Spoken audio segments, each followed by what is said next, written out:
ఏంటో నా పరిస్థితి ఎలా అయిపోయింది. కాలేజీకి ఒక్కరోజు కూడా వెళ్ళలేదు, ఓ పేజీ కూడా చదవలేదు పుస్తకంలో. ఈ బుర్రలోనే ఏమీ లేదు. ఇప్పుడు ఏమో ఎగ్జామ్స్ వచ్చేసినాయి. ఈ విషయం మా అమ్మ తెలిస్తే మా అమ్మని చంపేద్ది. ఎలాగైనా ఇలా ప్రార్థన చేసి ఖచ్చితంగా పాస్ అయిపోవాలి.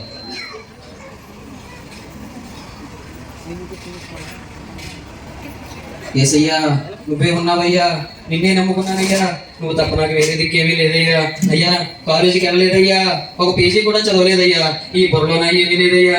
ఈ విషయం మా అమ్మకి ఎత్తినట్టు చంపేద్దయ్యా. ఎలాగైనా నువ్వే నేను పాస్ చేయాలయ్యా. నువ్వు పాస్ చేస్తావయ్యా, నాకు నమ్మకం ఉందయ్యా. నువ్వు పాస్ చేస్తావని యేసునామములో అడుగుతున్నాను తండ్రి. ఆమేన్. చేస్తావయ్యా, నువ్వు పాస్ చేస్తావయ్యా. ఆమేన్. మందిరంలో ఎవరో ప్రార్థన చేస్తున్నట్టున్నారు. ఎవరు? మనదమ్మా. ఏంటమ్మా అంటే గారు నేను కాలేజీకి వెళ్ళలేదండి, ఒక రోజు కూడా బుక్ తీసింది లేదు, ఒక పేజీ కూడా చదవలేదు. ఈ వల్ల ఏమీ లేదు. మా అమ్మకి ఇష్టం తెలిసినాకో నన్ను చంపేది. అందుకని అలాగే ప్రార్థన చేసుకుని పాస్ అయిపోయి కన్నీరు కాస్తున్నానండి. అంటే దేవుడు మన కన్నీరని ఒక గుడ్లో దాస్తాడు కదండి, ఆయన మర్చిపోయామని ఇక్కడ గిరి పెట్టాను. సరిపోయిందండి, లేకపోతే చాలా నిండిపోదు. ఆయన మర్చిపోలే అమ్మా. నీ భక్తి అయితే బాగానే ఉంది, కానీ నువ్వు ఒక క్లాస్ అటెండ్ అవ్వకుండా, ఒక చాప్టర్ చదవకుండా, ఒకటి కూడా ప్రిపేర్ అవ్వకుండా దేవుడిని పాస్ చేయమంటాం యథార్థంగా లేదు కదా. ప్రిపరేషన్ హాలిడేస్ ఉన్నాయి కదా, ఈ ప్రిపరేషన్ హాలిడేస్ బాగా ప్రిపేర్ అవ్వు. ప్రతి చాప్టర్ లో ముఖ్యమైన చూసుకో. నువ్వు ప్రయత్నం చేస్తూ ప్రార్థన చేయి, దేవుడు ఖచ్చితంగా కార్యం చేస్తాడు. అలాగే మాన్యత. కొన్ని రోజుల తర్వాత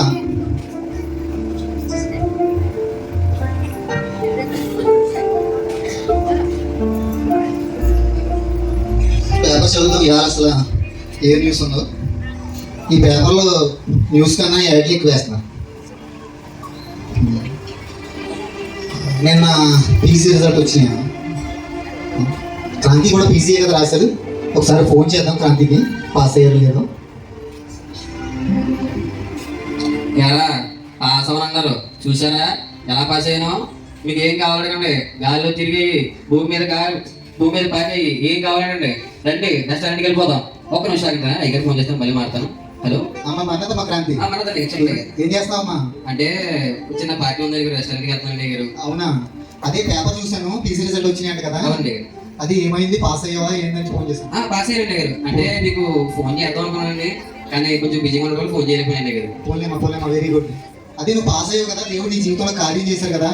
మందిరానికి వచ్చి నువ్వు సాక్షి చెప్పొచ్చు కదమ్మా, దేవుని మహిమపరచొచ్చు కదా.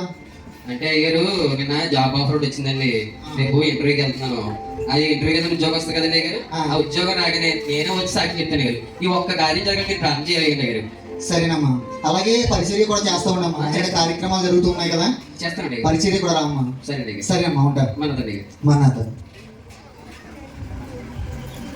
కొన్ని రోజుల తర్వాత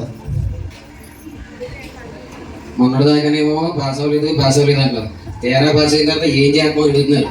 ఎలాగైనా సరే ఇలా ప్రార్థన చేసి ఉద్యోగాన్ని సాధించేయాలి.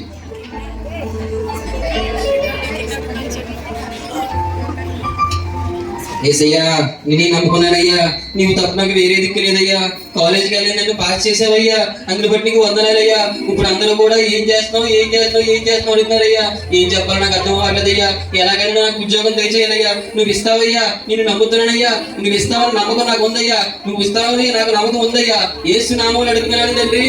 ఆమేన్. మందిరంలో ఎవరో ప్రార్థన చేస్తామని అంటున్నారు. ఇంకొంచెం కన్నీరు కడితే సెకండ్ గవర్నమెంట్ చదువుకోండి. ఏం చేస్తున్నావు అయ్యారు? మొన్న చెప్పాను కదండి, పాస్ అయ్యేసి ఇప్పుడు అందరూ కూడా ఏం చేస్తున్నావు అడుగుతారు. అందుకే నాకు మంచి ఉద్యోగం రావాలని ఆ దేవుని బలంగా ప్రార్థన చేస్తున్నాడు గారు. చాలా రోజులు ఇలా ప్రార్థన చేసి, చాలా రోజుల తర్వాత ప్రార్థన చేస్తున్నావు ఇలాగా. సరే మా ప్రార్థన చేసుకో, ఖచ్చితంగా దేవుడు నెరవేరుస్తారు. మీరు కూడా ప్రార్థన చేయండి. సరేనమ్మా ఉంటాను. మాట్లాడతాను.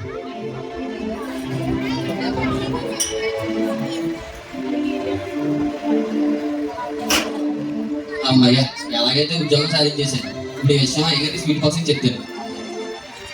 అయ్యారండి క్రాంతి. అయ్యారు, అదేంటి మొన్న నేను చర్చిలో పాట చేసుకున్నాను కదండి, అది ఉద్యోగం వచ్చేసిందండి. Very good. ఇదిగో అయ్యారు స్వీట్ బాక్స్ తో వచ్చారండి. దేవునికి మహిమ కలుగును గాక.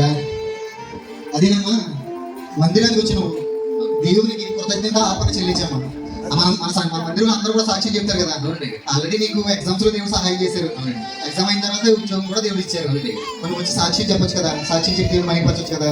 అంటే గారు మొన్న పాస్ అయ్యండి, నేనే ఉద్యోగం వచ్చిందండి. ఇంట్లో సంబంధాలు కూడా చూస్తున్నారండి గారు. ఆ సంబంధాన్ని చూసిన తర్వాత నాకు భార్య వస్తుంది కానీ నా భార్య నేను కలిసి ఇద్దరు వచ్చి చర్చిలో ఉన్న అందరికీ భోజనండి సాక్ష్యం చెప్పాలనుకుంటున్నాను. ఈ ఒక్క కార్యం జరగాలని మీరు ప్రార్థన చేయండి గారు. సరేనమ్మా, సరే చేస్తాను. కానీ పరిచర్యకు అయ్యి వస్తూ ఉండమ్మా, ప్రార్థన చేసి ఈసారి ఖచ్చితంగా దేవుడు మహిమపరచాలి. సరే సరే, ఖచ్చితంగా సాక్ష్యం చెప్పాలి. సరేనా? మీరు కూడా ప్రార్థన చేయండి గారు.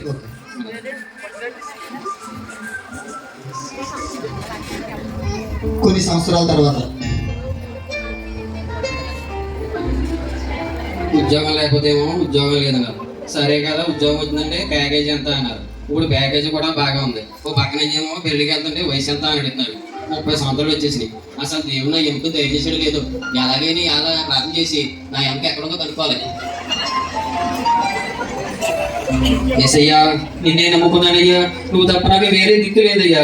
కాలేజీకి వెళ్ళి నన్ను పాస్ చేసావు, ఉద్యోగం లేని నాకు ఉద్యోగం దయచేసావు, అలాగే తండ్రి మంచి జీతాన్ని కూడా ఇస్తావు. ఇప్పుడు పెళ్లి చూపులకి వెళ్తుంటే వయసు ఎంత అని అడుగుతున్నారయ్యా. 30 సంవత్సరాలు వచ్చేసింది, పొట్టేమో ఎదరకొచ్చేసింది, జుట్టేమో వెనక్కి వెళ్ళిపోతుంది.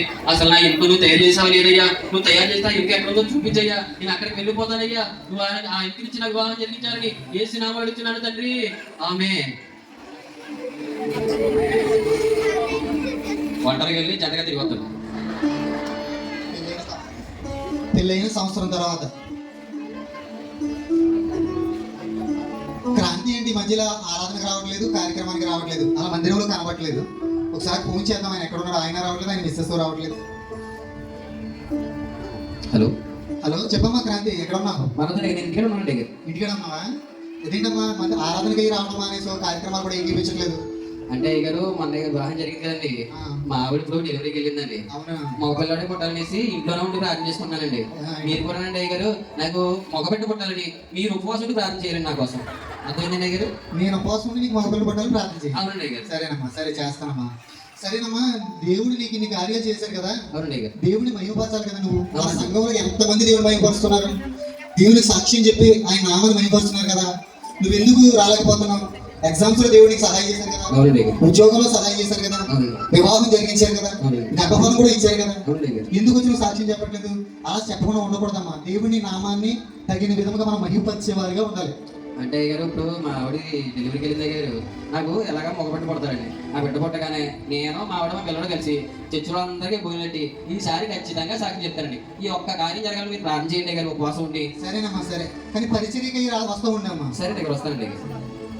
చూడండి, మగ పిల్లోడే పుట్టాలని నేను ఉపవాసం ఉండి ప్రార్థన చేయాలి. ఎవరిస్తే వాళ్ళు తీసుకోవాలి.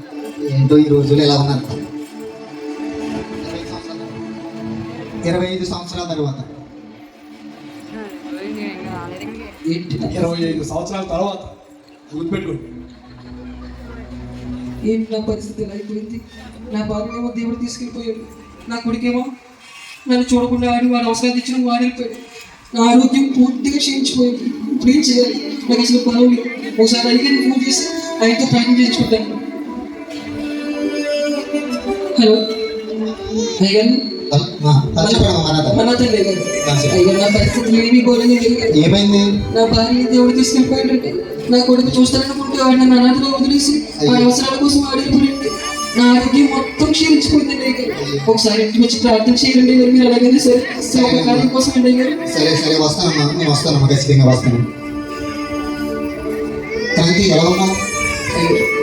కొంచెం పర్వాలేదు. ఏంటి ఎలా అయిపోయింది? ఎంత బక్కగా, ఎంత నీరసంగా? నా పరిస్థితి పూర్తిగా మారిపోయింది. నా భార్య దేవుడి దగ్గరికి వెళ్ళిపోయింది. నా కొడుకు చూసుకుంటాడు అనుకుంటే ఆడ అవసరానికి వాడుకుని నా అన్నదలో విడిచిపెట్టాడు. నా ఆరోగ్యం పూర్తిగా క్షీణించిపోయింది. ఇప్పుడు నేను ఏమి చేయలేకపోతున్నాను కదా, మొత్తం బలహీనంగా ఉంటుంది కదా. నాకు బలపక్షం మీరే ప్రార్థన చేయాలి కదా. ప్రార్థన చేద్దామమ్మా. చూసావా, నీకు దేవుడు ఎన్నో అవకాశాలు ఇచ్చారు. మరొక కార్యం అంటే ఎదురుకి తీసుకుని వచ్చారు. యవ్వన కాలంలో నువ్వు దేవునికి పరిచర్య చేయలేదు, ప్రార్థన చేయలేదు. దేవుడు అనేకమైన మేలు చేశారు, కానీ నువ్వు ఎక్కడ కూడా దేవుడిని మహిమపరిచే విధంగా లేవు, ఎక్కడ సాక్ష్యం చెప్పే విధంగా లేవు. మనం ఏ కార్యం చేసినా సమాజంలో, సంఘంలో దేవుడిని మహిమపరిచేలా ఉండాలమ్మా. ఇప్పుడు చూడు నీ పరిస్థితి ఎలా ఉందో. ఈ ఒక్క కార్యం జరగాలని మీరు అలాగే ప్రార్థన చేయాలి. సరేనమ్మా, ఖచ్చితంగా చేద్దాం. అందరూ చూశారు కదా క్రాంతి జీవితంలో ఏం జరిగిందో. ఒకవేళ మనలో ఎవరైనా సరైన కృతజ్ఞత అర్పించిన వారిగా ఉంటే, యవ్వన కాలంలో ఆయన పని చేయని వారిగా ఉంటే మనల్ని మనం సరిదిద్దుకుందాం. అందరికీ మరణాత. దేవునికి మహిమ కలుగును గాక. నాటికి అర్థమైందా? మీలో ఉన్నారా? మీరు అటువంటి వారు ఉన్నారా అన్నారు. చాలా మంది నేను సేవకునిగా చాలా మందిని చూస్తున్నాను నేను. ఇలాగ వాయిదాలు వేసేవాడు ఉన్నారా? సాక్ష్యం చెప్పని వారు ఉన్నారా? చాలా మంది ఉన్నారు. దయచేసి ఇలాగ ఎవరైతే ఉన్నారో మీరు సరి చేసుకోవడానికి ప్రయత్నం చేయండి. దేవుడు మేలు చెయ్యగానే దేవుడు మన జీవితంలో చేసే ప్రతి మేలు మరింతగా దేవునికి మనం ఏం చేయాలి? దగ్గర చేయాలి. దేవుడు అద్భుతాలు చేస్తుంటే దేవుడిని మహిమపరచాలి. దేవుని కొరకు సాధనాలుగా ఏం చేయబడాలి? ఈ క్యాండిడేట్ పాస్ అవ్వాలన్నాడు, పాస్ అయ్యాడా? నాకు ఉద్యోగం రావాలన్నాడు, ఉద్యోగం వచ్చిందా? పెళ్ళి అవ్వాలన్నాడు, పెళ్ళి అయిందా? మగబెట్ట పుట్టాలన్నాడు, పుట్టాడా? కానీ దేవుడిని మహిమపరిచాడా? చెప్పాలి, మహిమపరచలేదు. చాలా మంది దేవుడిని ఏం చేయలేకపోతున్నారు. ఒకవేళ మీలో ఎవరైనా అటువంటి వారు ఉంటే అన్ని ఉంటే వాళ్ళని దేవుడిని మర్చిపోతున్నారు. అలా ఉండద్దు అని కృతజ్ఞతాస్తుతులు దేవునికి చెల్లించండి. దేవునిని మహిమపరచండి. ప్రజల ఎదుట దేవునిని మహిమపరచడానికి ప్రయత్నం చేయండి. దేవుడు మిమ్మల్ని దీవించును గాక. బలో యేసు మహారాజుకి, బలో యేసు మహారాజుకి. సరే, కార్యక్రమంలో ముందుకు